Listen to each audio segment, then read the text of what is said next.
My name's Jason Cleveland. I'm a broker partner at Trophy Properties and Auction.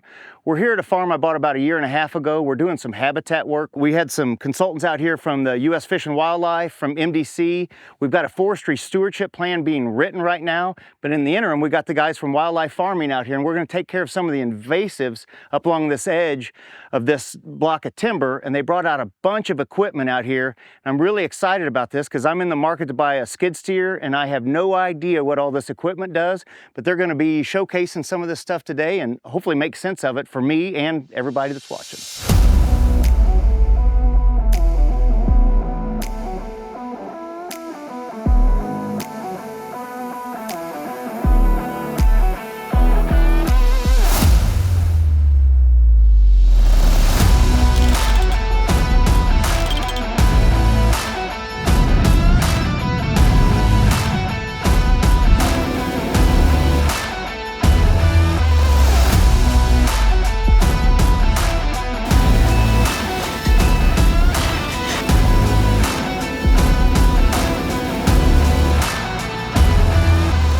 Jason, I'm Brad with Wildlife Farming. This is my business partner, Mark Jans. He was out a few weeks ago kind of taking a look at what the plan would be. Yep. I think I was home taking a nap that day. But so yeah, Wildlife Farming, we're a farm equipment distributor. ACI Distributors is. Wildlife Farming is more or less a division where we market and sell direct to the end user via our dealer network anything required on a recreational property like you've got here. So you've got your forestry plan, your management plans coming, you got some stuff to do, but now you need some equipment to execute those plans. Sure helps. So that's the business we're in. We're to help you get the right piece of equipment to fit the right budget. We've brought 3 pieces out. You've got some bush honeysuckle, you got some autumn olive, you got some multiflora rose in there. So we're gonna go in and eradicate some of those species with the 3 pieces we've got here. What we specialize is, Jason's looking at a skid steer. I mean, what kind of implements do I need to put on it? How much horsepower does it take to run it? Do I need high flow, low flow? Do I have a tractor? I mean, what we bring to the table for people, Jason, is we know equipment. We got lots of years in farm equipment experience. We make recommendations for the right implement for the right power unit.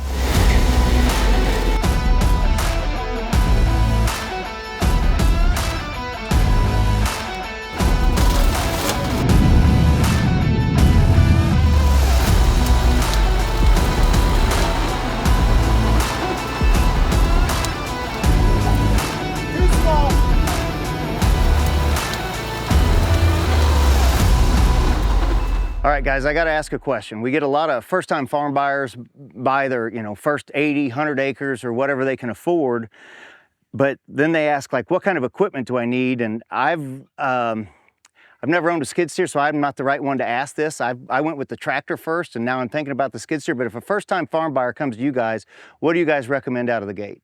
Well, me personally, I think the tractor is the basic piece you got to buy, because one of your essential projects is going to be putting in food plots. Can't put in food plots with your skid steer. Your tractor, you can buy mowers, you can buy grapple, you can buy all kinds of attachments for a tractor. And as long as you got time, the tractor is the basic piece. Now, horsepower, you want 30 horsepower, 40 horsepower, 60 horsepower, that's a budget issue. That's the main mistake people make, is they buy too small a tractor to start out with. Okay, they go up to the tractor dealer, oh, here's a nice 20 horsepower tractor. You can't do anything with a 20 horsepower tractor. I mean, you can, but you can't do... If you own 20 acres, a 20 horsepower tractor might be enough, because it's still a step up from a four-wheeler, because I put in food plots with a four-wheeler before too, and not fun, but...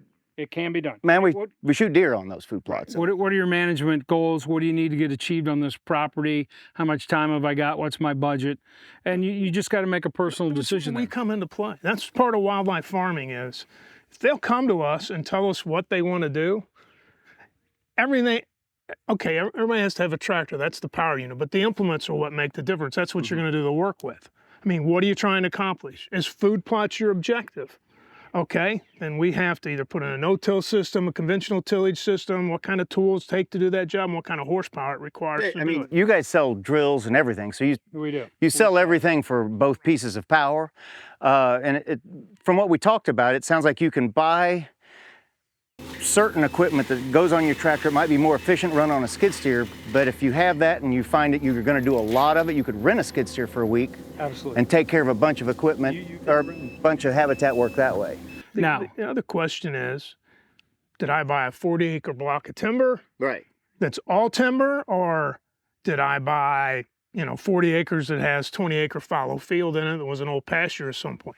That management plan is different on how you manage it. Each piece of property might dictate. If I was going strictly into a forest deal and try to put in food plots, then maybe the skid steer is going to come into play really quick. I could definitely see just putting in small kill plots and, on ridge tops and stuff like that. I don't know that the tractor would be the right piece of equipment there. You'd be fighting, yeah. just getting it in there. Getting my tractor into that plot would be a nightmare, but a skid steer, get up in there, make the access in, clear it out, and then you can kind of cheat it and get by putting some seed in the ground by hand.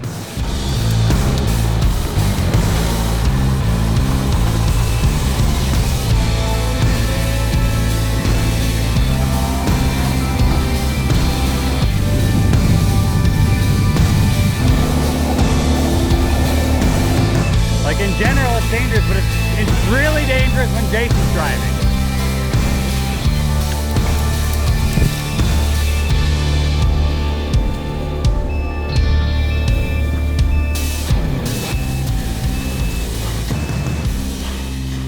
So I've been shopping for a skid steer, and a lot of times the guys I'm dealing with are asking, do you want high flow or low flow and coolers? And will you guys explain that? Because I'm not sure on exactly all the differences and what it means. It means more money, but I need to know the rest of what the benefits are buying it, or do I need it? So when they're referring to flow, they're referring to hydraulic flow, pretty much gallons per minute, and PSI. and PSI too, but really gallons per minute. So hydraulic motors are sized for the gallons per minute or PSI that they have pressure that they're under. So each hydraulic driven tool has to have a specific motor for the flow of the machine. Okay, so low flow is typically on a skid steer 15 to 20 gallons per minute. And then high flows 20 up to almost 40 gallons per minute, depending on the unit. And why do you need one over the other? Okay, well, more flow, more pressure, more horsepower. Okay, To the actual unit. to the actual unit. That's the horsepower. Like on a tractor, it's the PTO rating on the horsepower on it. You're driving a hydraulic motor. But it gets a little complicated because you have to make sure that you buy an implement that's sized up. You can't put a low flow unit that's rated for 15 gallons per minute and put a 30-gallon pump on it driving it through. You're going to blow the seals out of it. Yep. Okay, and vice versa. You can't take a low flow and pull all that pressure back through that. So you really need, it pretty much comes down to commercial use. High flow comes into play in construction applications where they're running pavement grinders. Speed and time is everything. Speed and time is everything. When you get into our world, into the mulchers, they're running big mulchers with coolers on top, cool down the oil. Because the other thing about hydraulics is heat. So when you have more oil and you have more oil flow, you have a better way to displace the heat. But it's more, high flow would be more commercial. If you're going to make a living with it every day, then you would probably go with a high flow unit.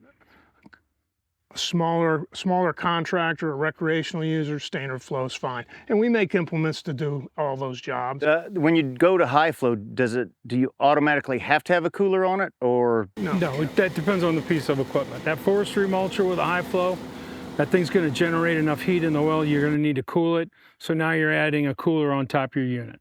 More like this, you're not going to generate enough heat where you got to worry about a cooler. Coolers are very equipment specific. Okay. Most of the stuff you do not need a cooler. It's really in these forestry management mulching heads. And that would be a contractor putting in 8-10 hours a day with the thing running. Okay, most people are going to go in and do 5-6 hours worth of work with the thing, not constantly engaging a contractor. I mean, if you brought in a mulcher to clear out a food plot, I mean, he's going to bring a big machine in to do it because he's going to grind down 8-9-inch trees. And he's going to do it a lot faster than we are with the low flow equipment. But we're going to get it done with the If I'm paying him by the hour, I want him to go it a lot faster. Right, if you're paying, but he's going to charge you more for the hour because it costs more to buy a skid steer with high flow. It costs more to buy attachments with high flow because you got different pumps and motors. So yeah, it's commercial grade equipment, but it also costs more. My other farm, I probably have 50 acres of pollinators going now. When it comes time to mow and do different things and that stuff, I want my tractor though. And so, like we're saying, it just kind of depends, but Ultimately, you need both. First time farm buyer doesn't want to buy a skid steer and a tractor though. No, Buy a tractor. Buy a tractor. I would say a skid steer is a luxury. You can rent one for specific jobs. I rented one a month ago for $3,500 for a month, and we did a lot of work with it. So either way, tractor, skid steer, whichever way you're going with, you know, we are the implement guys when it comes to habitat management. So give us a call. We got people on staff that run this stuff. We've done it for a long time. We can make the right recommendations. The worst thing to do is spend a whole lot of money and get the wrong tool.